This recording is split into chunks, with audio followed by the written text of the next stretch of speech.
Hello, so I have a really interesting story to share today. I'm probably going to break this up in two separate videos. 'Cause this goes into ancestors, channeling, and a bit of a history of what I'm about to explain. But for this video, I'll try to keep it, for what I'm going to share later, I will introduce that later on. But to give you folks an idea of what happened, so last Saturday, I had a really interesting experience with my ancestors, and then one unique aspects, and you're going to understand more in a second, is the meaning of that day. So February 2nd was my paternal grandmother's birthday. She passed in 2016, about a week or so before I graduated college. And I had a very interesting incident that day. But to give you some background on what was going on, at least for that week, last week, I was having a very hard time mentally and emotionally dealing with feelings such as regret. So to give you an idea, I deal with a lot of regret when it comes to decisions in my life, decisions that I've made or decisions I wish I had made, in context to myself as a person, career, family, just things in general. And while I understand everyone deals with regret, for me it's very significant because it's something that can tend to hold me back because I either freeze or I tend to guilt myself a lot, which prevents me from doing what I actually care about. And going back to Saturday, and that particular day, I actually took the time. I was driving home from the store or something, and I had taken the time to pull over at a Target parking lot just to write down what I felt and to get my emotions out, because I have been feeling so upset, so incredibly upset, that it's almost like I physically couldn't cry. Sometimes it's hard for me to cry, either because I don't feel like at the time, or it's just hard for me to cry sometimes, honestly. Still unpacking that. But I took the time to journal and to cry a bit, because usually if I do that, I can release what I'm feeling, but also acknowledge the root of whatever I'm feeling. And while I was doing that, it was raining, so I was a nice background of the rain when I was writing and crying.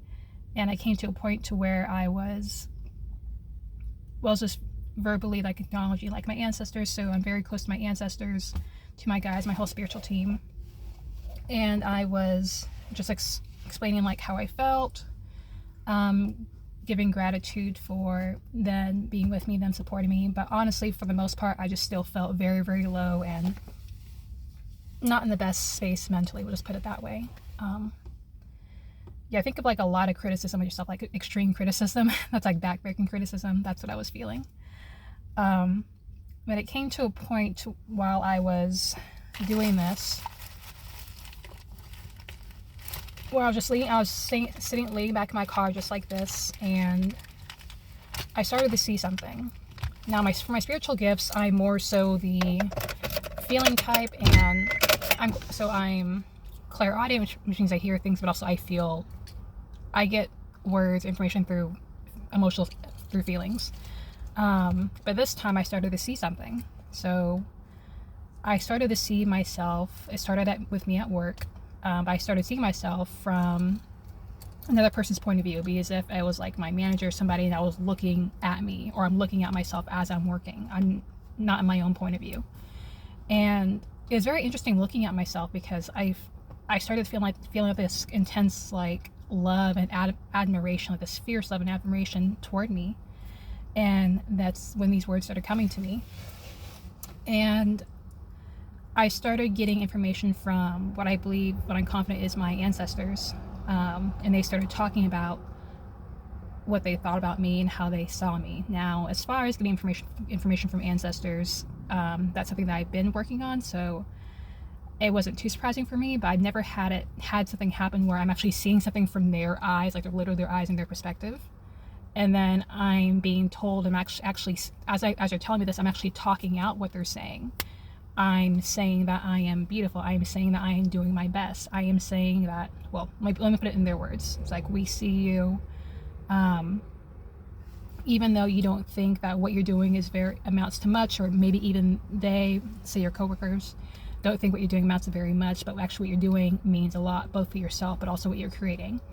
And this went into this whole long thing of what they're telling me. And as they're telling me, I'm saying this out of my own mouth. I'm saying it as we, not I. And it was so interesting because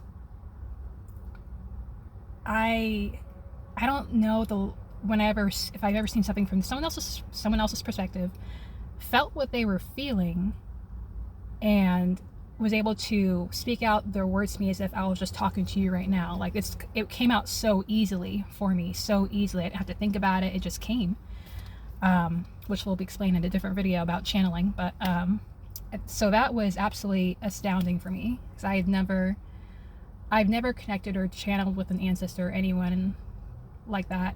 I don't know if I ever have ever. Maybe in a very long time, very faintly in the past. But where it gets interesting is toward the end of all their sayings, they were saying a lot of things. Right now I'm just trying to summarize it for you. It came to a point at the very end where I was thanking them for then coming, for them speaking through me, and I then began to wonder who was actually talking to me, because the person that was speaking through me was saying we, but it seemed like a singular person, but they were representing like a group. And even though I never really connected with the ancestor to get a name about who's talking in that one moment, I wanted to try this time. So I asked, okay, who is this? And one of the ways I figure out things is through my feelings. So I was thinking, okay, well, it is Nini. Nini's my grandmother's, that's what I called her. It is her birthday, so I wonder if it's her. Could not be her, but it could be her. And when I asked that question, oh my god, I got the biggest wave of shock and sadness. We'll just put it that way, shock and sadness. But I was so incredibly grateful too, because I have a little, like, I guess call it spiritual space in my room, and I have a not bracelet, a watch that used to be her watch. And like I said before, she passed in 2016. I loved her very, very much, very, very much. And since I began growing my spirituality around 2020, I had never been able to connect with her. So the fact that this whole thing is happening on her birthday, and then after I ask, oh, is this you? And I get the confirmation of just like, holy fucking shock. I was like, oh my god, she's here. She's here. She actually showed up. And I cried for the longest time. Oh my god, I cried for the longest time. And to give you another tidbit about the crying, but you might not care, but it actually means a big deal to me, is in 2016, when she passed, so like I said before, she passed about a week or so that I graduated from college. That was and the day after her funeral, I had to go graduate. So that whole time was like, not my favorite. But fast forward 6 months after graduation, 6 months after her death, I'm at a job to where this will kind of catapult me to where I want to be professionally. But what happened, I actually had to leave that job abruptly because I had an emotional experience to where I saw her and other family members in a movie. It was Antoine Fisher. There's a scene where he meets his family, and in place of his family, I saw my deceased family members, including my grandmother. And that time I had uncontrollable crying. I actually had to leave my job because I wasn't emotionally and mentally present for that job. So the fact that I'm crying again, when I'm recognizing that she's present with me and she's speaking these words representing the ancestors, that they're proud of me, that they see me, I got a whole lot of good shit going on, we'll put it that way. That's what they're speaking about. But that happening last week was so freaking incredible. Absolutely incredible. And it's also given me a lot more to learn about when it comes to channeling, which again will be in a different video. But yeah, I'll tell you this: if you think like your family members, people that love you, especially like they're gone, dead, like they're untouchable, they're unreachable, that is, no, they around you. They are around you. If not around you, they're probably around you at some point. But just know that you are never alone. And also, if you ever be able to see yourself from another person's eyes, especially a person that respects you, honors you, lifts you up, and supports you, like a mother, grandmother supports their child or grandchild, I think that really might change your perspective and change your life. But that's my story. Part 2 is going to come later. Have a great day.